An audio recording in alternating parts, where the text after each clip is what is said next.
Hello my dear students, class 10th के UP board के बच्चों का इस वीडियो में स्वागत है। आज हम लाए हैं आपके लिए 2023 का मतलब इसी साल का अंग्रेजी पेपर इंग्लिश का क्वेश्चन पेपर जो कि बोर्ड में आया था। अब हम यहाँ ये बता दें कि पेपर का पैटर्न बहुत बदला हुआ है। एनसीईआरटी का सिलेबस जो लागू हुआ था उसके हिसाब से बहुत सारी चीजें बदल गई हैं, तो इसीलिए हमने ये जरूरी समझा कि इस वीडियो को हम बनाएं और आप तक पहुंचाएं ताकि आपको पेपर सॉल्व करने में कोई प्रॉब्लम ना हो। तो देखिए, this is your English paper and the marks allotted are 70, पूर्णांक 70 है, 70 मार्क्स का ये पेपर है। And the time given is 3 hours and 15 minutes, 3 घंटे 15 मिनट आपको समय दिया जाता है। फिर देखिए, इंस्ट्रक्शंस भी दिए हुए हैं इसमें। इंस्ट्रक्शंस को हम फटाफट समझा देते हैं। सारी चीजें आपको पढ़ के हम समझा दे रहे हैं क्या है। First 15 minutes are allotted for the candidates to read the question paper. प्रश्न पत्र पढ़ने के लिए 15 मिनट दिए जाते हैं, तो जल्दबाजी नहीं करना है। ऑल क्वेश्चंस आर कंपल्सरी, सभी प्रश्न अनिवार्य हैं। फिर थर्ड है, this question paper has 2 parts, part A and part B. ये ध्यान रखना है। इसके पहले एक वीडियो बनाया था, उसमें भी हमने बताया था बहुत शॉर्ट में, जब ये नया नया इंट्रोड्यूस हुआ था। बट ये वाला इस बार थोड़ा सा फर्क आया है बेटा, तो ये ध्यान देना। ये 2 ही भागों में है पेपर, पार्ट ए और पार्ट बी। और जो पार्ट ए है, this is very very important, ये बहुत ध्यान देने वाली बात है। Part A consist of 20 multiple choice questions. तो पार्ट ए जो होगा आपके इंग्लिश पेपर का, उसमें 20 बहुविकल्पीय प्रश्न होंगे, 20 मार्क्स मल्टीपल चॉइस क्वेश्चंस। तो एक एक नंबर के 20 क्वेश्चन होंगे जिसको आपको आंसर करना होगा OMR आंसर शीट पर। इसके लिए अलग से OMR आंसर शीट भी आपको दी जाएगी। उसमें आपको सही ऑप्शन के आगे गोला करना है, गोले दिए होंगे उसको गाढ़ा करना होता है, बॉल पेन से ये काम करना है। तो ये आप पढ़ेंगे, चारों ऑप्शंस होंगे। जैसे कोई क्वेश्चन दिया है, उसके आगे 4 आंसर्स हैं ABCD, तो आपको लगता है कि A आंसर है तो A के आगे गोला, B आंसर है तो B के आगे गोले को गाढ़ा करेंगे, इस तरह से। तो यही सारी बातें यहाँ कही गई हैं। अब आगे देखते हैं पार्ट बी पर। Part B consist of descriptive type questions of 50 marks. ये 50 नंबर के डिस्क्रिप्टिव क्वेश्चंस होते हैं। इसमें लिखना काफी होता है। All the questions of part B are to be attempted at all at a time. तो पार्ट बी के जितने क्वेश्चंस हैं वो सभी को अटेम्प्ट करना है। Start from the first question and go up to the last question. पहले प्रश्न से आप शुरू करिए और अंतिम क्वेश्चन तक जाइए।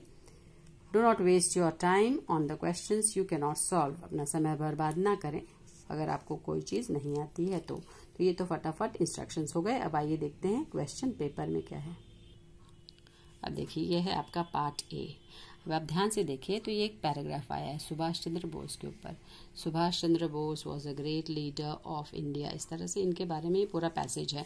पैसेज के बाद ये क्वेश्चन है, हु वॉज सुभाष चंद्र बोस।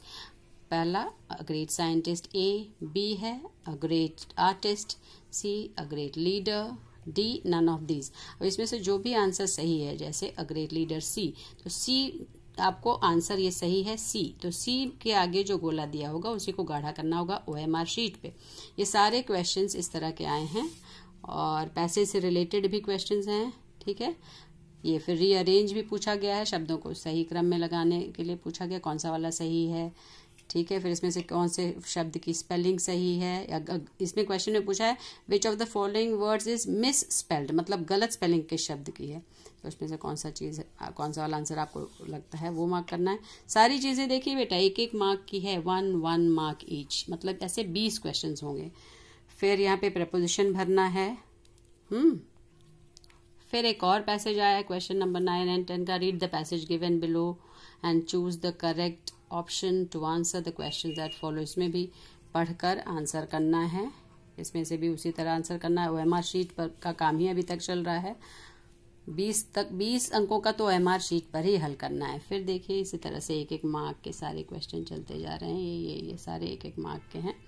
इसमें आपका ये रीडर से भी पूछा है, कोर जो ये आपके प्रोज लेसन में का है। फिर पोएम का है, the way a crow Shuk down on me the dust of snow from a hemlock tree, ये डस्ट ऑफ स्नो पोएम का है। तो प्रोज पोइट्री का भी क्वेश्चन एक एक नंबर का इसमें से पूछा गया है।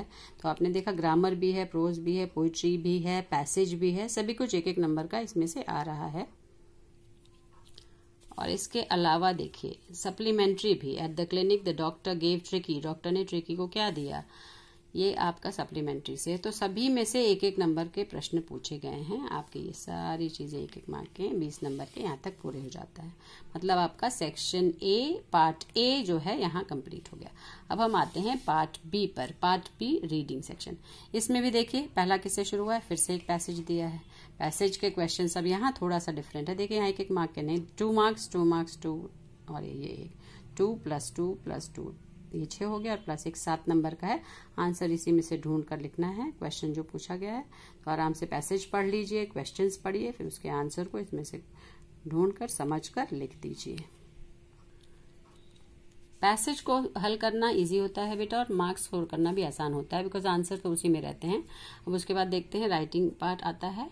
पार्ट बी में राइटिंग का हिस्सा। इसमें देखिए, write a letter to your friend from the place you are visiting during holidays. आप किसी स्थान पर घूमने गए, वहां से आपको ये पत्र अपने दोस्त को लिखना है। ये हो गया। और माने अथवा, write an application to the principal of your college to allow you a week's leave of absence as you are ill. आप बीमार हैं तो 1 हफ्ते की छुट्टी के लिए अपने प्रिंसिपल को एप्लीकेशन लिखिए। ये भी बहुत इजी है, कोई इतना डिफिकल्ट नहीं है। तो लेटर राइटिंग जरूर प्रैक्टिस करिए, लेटर और application. Okay, then come to question number 3। Write a report on Diwali celebration in your village or city in about 80 to 100 words. 80 से 100 शब्दों में आपको दिवाली सेलिब्रेशन पर रिपोर्ट लिखनी है। हिंट्स दिए हुए हैं यहाँ, इन्हीं की सहायता से आप लिख सकते हैं। और यहाँ भी अथवा है, right an article on girls education. ठीक है, लड़कियों की शिक्षा पर एक आर्टिकल लिखना है, उसके भी हिंट्स दिए हैं, इसी की सहायता से आप लिख सकते हैं।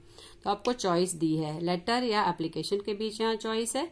ये जरूरी नहीं है कि ये चॉइस ही मिले, कभी कभी 2 लेटर्स के बीच भी चॉइस हो सकती है, तो आपको तैयारी दोनों रखनी है। और यहाँ पे रिपोर्ट और आर्टिकल के बीच चॉइस है दोनों में से। अब ये देखिए, ये भी आपका हो गया 4 मार्क्स का लेटर हो गया और 6 मार्क्स का, ये 10 नंबर का आपका ये राइटिंग सेक्शन हो गया। ठीक है, इज इट वेरी क्लियर? अब आगे देखते हैं। अब आता है आपका ग्रामर का हिस्सा। देखो बेटा, ग्रामर तो बहुत ही विस्तृत है। There are so many topics in your course which you have to study. बहुत सारे टॉपिक्स क्लास में भी सिखाए जाते हैं और आपको प्रैक्टिस करने होते हैं। But I am dealing with the model paper. चूंकि मॉडल पेपर हम आपको बता रहे हैं, तो उसमें जो जो पूछे गए हैं या उस लिहाज से जो इम्पोर्टेंट है वो इस प्रकार से उसको समझिए। Change the following sentences into indirect speech. ये टॉपिक बहुत ही इंपॉर्टेंट है। इनडायरेक्ट स्पीच, डायरेक्ट इनडायरेक्ट सीखते हैं, वो नरेशन रिपोर्टेड स्पीच इसको कहते हैं। फिर दूसरा है, change the following into passive voice. Voice भी बहुत जरूरी है, एक्टिव वॉइस और पैसिव वॉइस। इसका वीडियो भी बनाया है, तो आप देख सकते हैं प्रैक्टिस के लिए। आसान सेंटेंसेस से पहले सीखिए, फिर समरी वाला एक वीडियो भी हम प्रयास करेंगे बनाने का। तो वॉइस हो गया, इनडायरेक्ट स्पीच हो गई। फिर punctuate the following using capital letters wherever necessary. Punctuation भी इंपॉर्टेंट है, ये करना है। और है translate the following into English. ये अनुवाद है, हिंदी का पैराग्राफ इंग्लिश में ट्रांसलेट करना है। ये भी देखिए कितने मार्क्स का है, 2 + 2 4 + 2 6 + 4 10। ये भी आपका 10 नंबर का ग्रामर हो गया। उधर 10 नंबर का आपका लेटर, एप्लीकेशन और रिपोर्ट और आर्टिकल था। यहाँ पे ये हो गया। ग्रामर इतने में आपका सिमट गया। अब आते हैं लिटरेचर पे। लिटरेचर आपको खुद ही पता है, इसमें क्वेश्चंस पूछे जाते हैं। देखिए 30 to 40 वर्ड्स का ये प्रोज, पोइट्री, सप्लीमेंट्री सभी से होता है।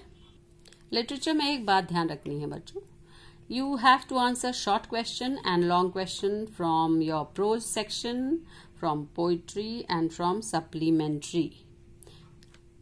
प्रोज से पूछा गया Nelson Mandela long walk to freedom का, ये है पूछा है। फिर ये गौतम बुद्ध है, ये कूर का है, डस्ट ऑफ स्नो पोएम है इसका।